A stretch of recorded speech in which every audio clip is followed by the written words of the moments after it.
I've been asked a lot why I don't use wrist wraps when I bench, and I apologize in advance if my kids bust into the room, but my disdain for talking on camera, I'm doing it anyways. The reason that I don't use wrist wraps when I bench is I believe that you're only as strong as your weakest link. And as you start to progress in your bench, I don't want my tendons or ligaments to be a limiting factor, you know, especially as you want to progress and get stronger. You need everything to work in unison and be strong together. A lot of times you see new lifters coming in, wrapping up their wrists, and they're doing well below body weight benching. It just doesn't make sense to me. You know, I understand, like, if you're a geared lifter, you're in a shirt, obviously you're going to need to wrap your wrists because you're sitting under 6, 7, some of these guys are doing crazy amounts of weight, and you need to protect your wrist, you need to protect your joints. But if you're a raw lifter and you're, you know, like I said, you're barely breaking body weight, or you're just even doing 1.5 above body weight, it doesn't make sense to me to wrap your wrists. Again, if you have injuries, I understand that, but if you don't, why wouldn't you want everything to get strong together? So that's just my take, it's my opinion, I've never used them. Coming from a gymnastics background, we were always taught, you know, stretch out your wrists and don't wrap if you don't need to. You need to be, like my coaches used to say, strong to the bone.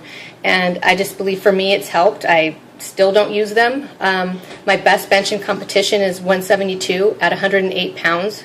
So, you know, it's not bad. It's over my body weight, and, you know, I don't have any wrist problems to date. So hopefully, knock on wood, that continues. But that's my take on it, so why I don't use them. And here in a little bit, I'll just show you what I do to warm up my wrist. Again, it's a take from gymnastics. It's what we used to do in warm-ups, and it's still something that I do every time before that I bench. I also do tendon and ligament training, popularized by Chuck Sipes. If you don't know, Google, he's a bodybuilder, but you know, when most people start out, they start out, you know, doing what bodybuilders do, and he did a lot of isometric holds. So basically, if you're benching, you lock out the bench and just hold it there. So usually at the end of my when I've dropped sets, or, you know, at top end of my heavy set, I'll just hold the lockout for an additional 10 to 15 seconds, just depending on how I'm feeling. But I do that on every workout. I do it with dumbbells, I do it with the bench, do it with squats. So you just hold that lockout a little bit.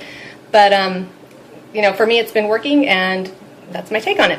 So the first thing you're going to do is get down on all fours, put your hands straight in front of you. Okay, and you're just going to rock back and forth 10 times.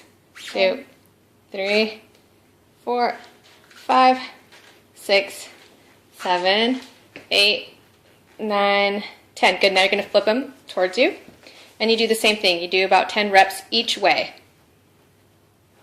3, 4, 6, 7, 8, 9, 10. Then we go to the side. Good. We rock side to side. And you're going to do 10 each way here. And then the last way we do it is you're going to go underhand this way, wrists over top, and you just rock back and forth. Same way. And again, you're just going to do 10 reps per side. And then when you've done all that, you shake them out. Babe, shake them out. Awesome.